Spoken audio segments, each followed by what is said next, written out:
My name is Emily Falcon. My husband, John, and I are both remarried, but I don't have any children of my own, while he does. Even though they're his kids from a previous marriage, to me, who's childless, they're as dear as my own. Our son, Kyle, now 30, is at the age to bring home a fiancé. I'm thinking of getting married. That's what his girlfriend, Madison, 26, said when she came to formally introduce herself. I wanted to get along with her, being my stepson's partner and all. But my husband and son shattered that hope. Nice to meet you. Madison greeted me, but to that, my son said, You don't need to greet someone like her. What? Why would you say that to your mom? She's not my mom. What do you mean? She's just my dad's second wife. They got married when I was little, but I've never thought of her as my mom. What a shock. I married his father when Kyle was little, and ever since, he followed me around, calling me Mom, Mom, never wanting to leave my side. During his teenage years, he lashed out at me, but I endured it all because I thought of him as my son. It's so creepy how she acts like my mom, even though we're not related. Not related. Yeah, that's right. We don't share any blood. You've been pretending to be my mom all this time. Do you know how much I hated that? I was stunned. How could I have imagined being told such things during a marriage introduction? Surely, my husband would scold him, I thought. But then, shockingly. Well, Kyle's right. She was just convenient at the time, someone to take care of the house. That's all she was. But now, Madison's here. No need to bother with her anymore. You were putting up with me? Yeah. Had to keep you happy or you wouldn't cook. You were just a free housekeeper who'd work as long as I kept you in a good mood. That's awful. Really? You had no idea, huh? What did you think you were to us? Not a parent, but acting like one. Well, now that we have a daughter-in-law, we won't be troubled if you're not around. What do you mean by that? Oh, John, did you know? I'm the daughter of a company CEO. You think I'll do housework like a maid? That's a problem. Why not just keep her as your free maid like before? What? Is that so, Madison? You're the CEO's daughter? I had no idea. Well then, we'll just have her continue with the housework. Lucky for you, you won't be kicked out. Just don't act like a mother anymore. You're just a servant now. Oh, right. About the wedding guests, I heard you have a lot of relatives? Yeah. If it were a different time, our family would have been warriors. We've got a lot of relatives, over 100 for sure. I see. I was discussing with Kyle about cutting down my side's guest list. I don't want to make a big deal about being the CEO's daughter. So, we thought a simple wedding would be fine, but I heard you have politicians and such in your family. It sounds like it'll be grand even with fewer guests on my side. Politicians? Oh, right. It'll be quite the event. My father was impressed to hear about the politicians in your family. This wedding could be a big deal. Right. By the way, what will you do for work after getting married, Madison? I won't be working. You're not going to work? Well, working is for people who don't have money, right? Why should a CEO's daughter like me have to work? You're not thinking of making me work, are you? No, of course not. That's what I thought. We have a maid, so I can live just like before. A housewife isn't needed, right? I would have been careful around Emily, but she seems like a stranger anyway. I don't see any problems with that. Exactly. No need to worry about someone like her. But living in this house is a bit. It'd be better if it's remodeled. We'll get to that eventually. Let's just focus on the wedding for now. Right, so Emily will do all the housework, right? She's the maid, after all. Well, actually, I have my own job, so I can't do everything. What? A stranger, who's not even a mother, living in the house and not doing all the housework. Emily's just a part-time worker who talks big. Don't mind her. Huh. Well, okay. About the wedding, since you're a stranger, there's no obligation to invite you. Please don't attend. Of course. It's unthinkable for someone who's not a mother to attend. Right. Both my husband and son agreed that I shouldn't attend. What a situation. I endured everything, thinking he was my son. Well, I have my own plans now. Determined to make them regret, I decided not to attend the wedding. On the wedding day, as I saw the two of them off to the venue, I finished cleaning and enjoyed a leisurely coffee break in front of the TV. Meanwhile, a crisis was unfolding at the venue. Dad! Why isn't any relative here? What? That's impossible! Everyone said they'd attend. But nobody's here. Not even the politicians you talked about. Only a few of your friends from college are here. That's impossible! But that's what I was just told at the reception. Hey, Kyle! What's going on? Why are there only a few people on your side? Weren't there supposed to be over 100? I don't know. My dad is furious. He prepared business cards for the politicians and everything. Politicians? Why would there be any? None of my relatives are politicians. Are you kidding? Emily said she could invite politicians and CEOs. We told Madison's dad that big shots would be coming. Emily? Yeah! Emily said you could invite politicians and various company CEOs. So, thinking these big shots would come, I even told Madison's dad about it. Why would Emily say such a thing? But then, apart from the relatives, not a single politician showed up. How does that happen? This is a complete embarrassment for me. Okay, let's call Emily. Her? She's not even a parent. A dead tree still adds to the mountain's beauty. Better than nobody. But that's still not enough. Right.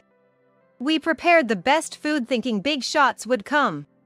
Adding one person won't make a difference. It's still a sad wedding in such a big venue. Maybe there's a mistake. Is the invitation date wrong? No, my relatives are here. Yes, let's secure at least one person. I'll call Emily. So he called me, telling me to come immediately. He ended the call before I could ask why, so I just thought, well, I might as well go, and left for the venue. Well, congratulations on your wedding. I greeted Madison in her wedding dress, quite insincerely.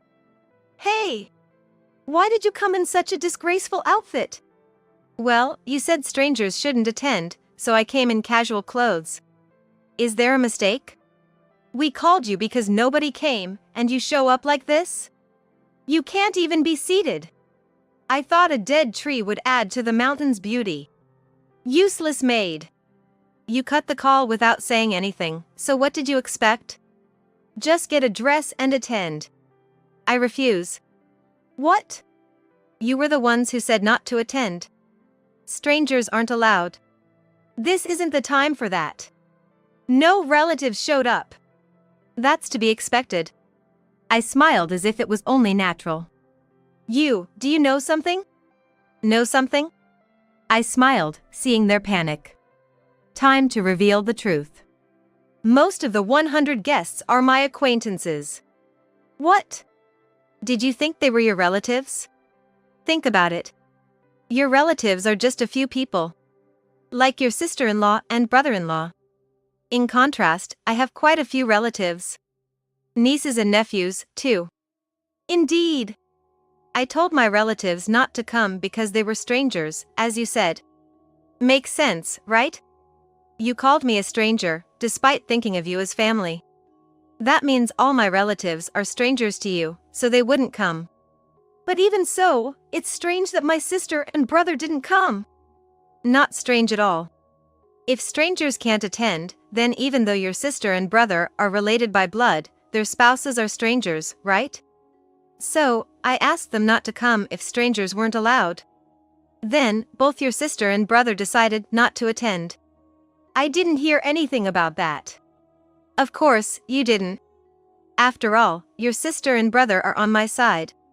Why would they be? They're my siblings. So what if they're your siblings? Have you ever done anything for them?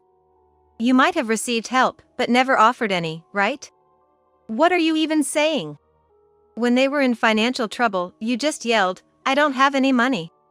Wipe your own butt, and turned them away, right? Even though they were in deep trouble. That's just how it should be. You're a low-income earner, so you couldn't have helped them. Maybe that's why you reacted that way. But brushing them off, telling them to borrow from loan sharks, that must have hurt, even though they're your siblings. So, I lent them money instead of you. Then, they started consulting me directly whenever they had problems, bypassing you completely. That's why they refused to attend this reception. That's ridiculous. What about the politicians and CEOs? Those were my contacts, too. I was planning to invite them for my son's sake, but since they're not needed, I declined. After all, they're strangers to you. But what about the people from my son's company? They won't come either, no matter how long you wait. Why? Kyle's company and my work are connected. When they heard I wouldn't attend the reception and wedding, they said they wouldn't attend a ceremony for someone who'd do such a thing. Why would they say that? People talk, you know. It wasn't a secret, so it came out in conversation, starting with "it's Kyle's wedding, you know," and then actually. But why would everyone cancel on the day? This has never happened before. Did you plan this? Of course not. I didn't have to ask them, they just think of me on their own. Even so, why wouldn't everyone come? It's strange that even my uncles and aunts didn't show up. They all owe me favors, so it can't be helped. Why would they owe you? If what you're saying is true, then you must have considerable wealth. But you're just a part-timer. A part-timer like you couldn't possibly have the resources to help anyone. Do you really think a mere part-timer would work so late at night, or have early morning meetings? That's just what you assumed. I was never just a part-timer. But you were almost always at home. Exactly. If I wasn't at home, who would cook and clean for you? You thought of me as a maid, but I was working from home to do those tasks for you. Then what are you if not a part-timer? A CEO. A CEO! You should have said so sooner. Just a little rebellion. What would you have done if I'd said I was a CEO? Relied on my earnings, stopped working, and just played around while still expecting me to do all the household chores. I saw that coming, so I didn't say anything. I'll reconsider then. Call everyone back now. Oh dear, you were the ones who said no strangers. Even if you call them now, they have their own schedules. I don't care. If you call them, they'll come, right? If we don't do something, my son will be embarrassed. You caused this, so gather 100 people. While John was ranting, Madison's parents came over, wondering what was going on. Ah, Kyle. The seats are almost empty. Why did you prepare for 100 people? My relatives are saying they've never seen such an embarrassing wedding. If it was just family, you shouldn't have bragged about a big event. This is humiliating for me. I didn't mean for it to be like this. You must have known this would happen. You had RSVPs on the invitations. If that was the case, you should have increased our numbers. I suppose so. What about the politicians and big company CEOs?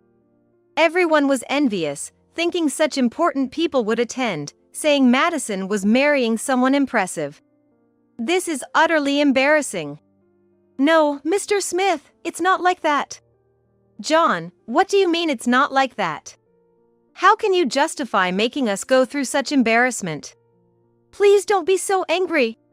I can't let my daughter marry a man who lies like this. Forget this engagement. What a joke, saying 100 people would come. Calm down. It's not my son's fault this happened. It's all because of her. Her? Yes, this maid here caused a terrible mess. Your actions have troubled Madison's father, too. What are you going to do about this? This is Mrs. Emily Falcon, the CEO. Emily Falcon, the CEO? You mean Kyle's mother, a maid? Yes, I used to be Kyle's mother, but when they came to introduce themselves for the marriage, I was demoted to a maid. That's why you didn't show up at the meeting. Exactly. I'm a stranger, after all. What do you mean? How could you say such absurd things to a person of Mrs. Emily Falcon's character? I was surprised, too, but apparently, I'm not his mother according to my son. It's embarrassing, really. That's ridiculous. Can't be helped. It's normal for someone to not see a stepmother as their mother. No, that's unbelievable. To have Mrs. Emily Falcon as a mother is an incredible fortune. I said earlier that the engagement was off, but if it means getting close to you, please continue the marriage. You can continue, but I'm divorcing soon, so Kyle will be a stranger to me. What? Why a divorce? I'm a stranger, after all. Technically, I'm already a stranger, right? No, that can't be. You're joking, right? Madison called me a stranger and said strangers shouldn't attend. It's better if strangers are not around. Madison did? Today's wedding was supposed to invite many industry people, but I canceled them all at Madison's request. Hence all these empty seats. What? Well, it's fine. I just wanted to do what Madison wanted. Madison, did you really say she's a stranger? Ah. Well, Kyle and John said she's just a maid. What are you talking about in front of such a big shot? So, feel free to marry, but raising such a child means I can't trust you as a person, so I'll reconsider our contracts. What? No, that's troubling. Please rethink this. No, it's already decided. But then again, I'm to blame too for raising such a worthless son. Please, don't go through with the divorce, and let the kids' marriage continue. That way, we'll become relatives through marriage. So what? What's in it for me?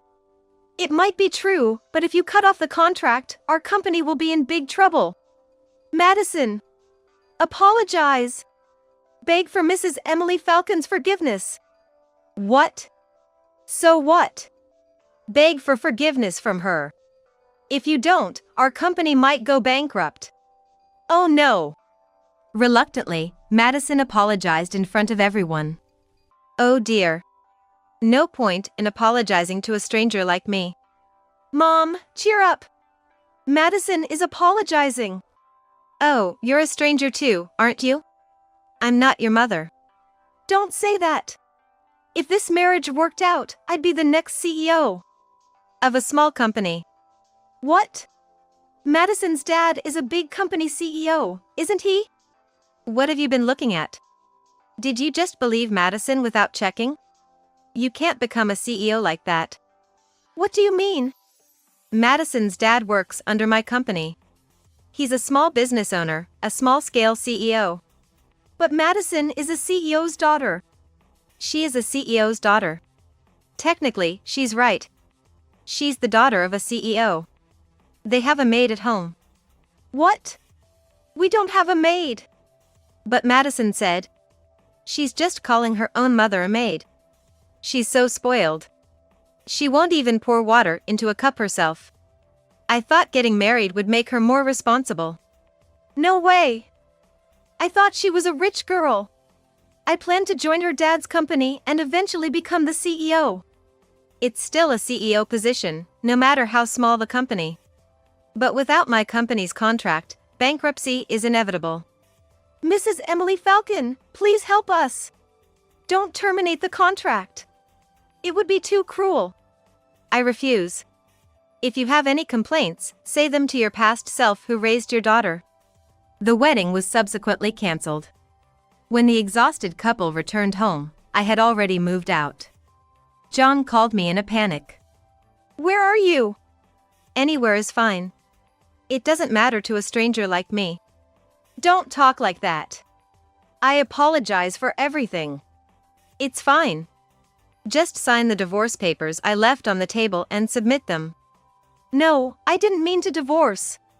Saying you were a stranger just slipped out. Do you know the saying, it's no use crying over spilt milk? No matter what you say now, it can't be undone. No, we can start over. I love you. It's too late and creepy. Your words won't move my heart. But our son's marriage is off. The topic changes so suddenly. It's your fault. Why is it my fault? Without being declared a stranger, we would have had a happy wedding and honeymoon by now. I haven't done anything wrong. I just told everyone the truth. If you hadn't spoken, it wouldn't have come to this. Blaming others again? How cowardly. You only changed your mind about the divorce when you found out I'm a big company CEO, right? Just regretting letting go. That's not true. But if you're a big CEO, a successor is needed, right? Yes. Let Kyle join the company and eventually become the CEO. Kyle is CEO? Are you okay in the head? If he becomes CEO, the company would be ruined in no time. What are you talking about? He'll do it perfectly. What about his current job? He's already resigned. What? Why?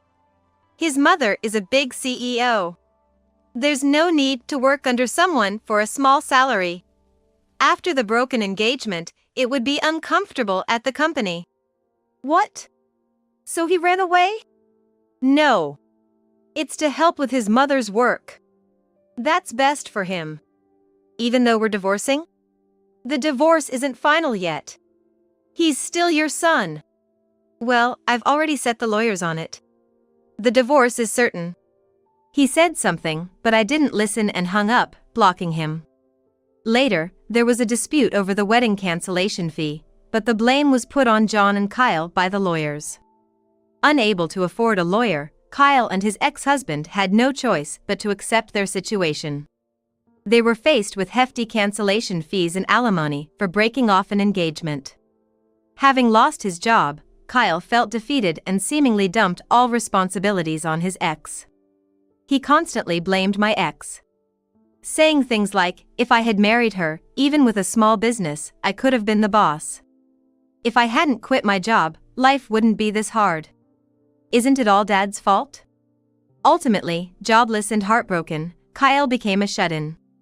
Apparently, my ex is supporting him, but their life is quite tough. Now over 50, with his already modest salary further reduced, Kyle only realized this after recent events. He contacted me via his smartphone, asking how he had managed to live until now. Revealing that my income had been supporting us, he begged for help. In the end, I blocked Kyle's number, cutting off all contact. He tried to apply for welfare but couldn't, so he sold his house and used the money for living expenses.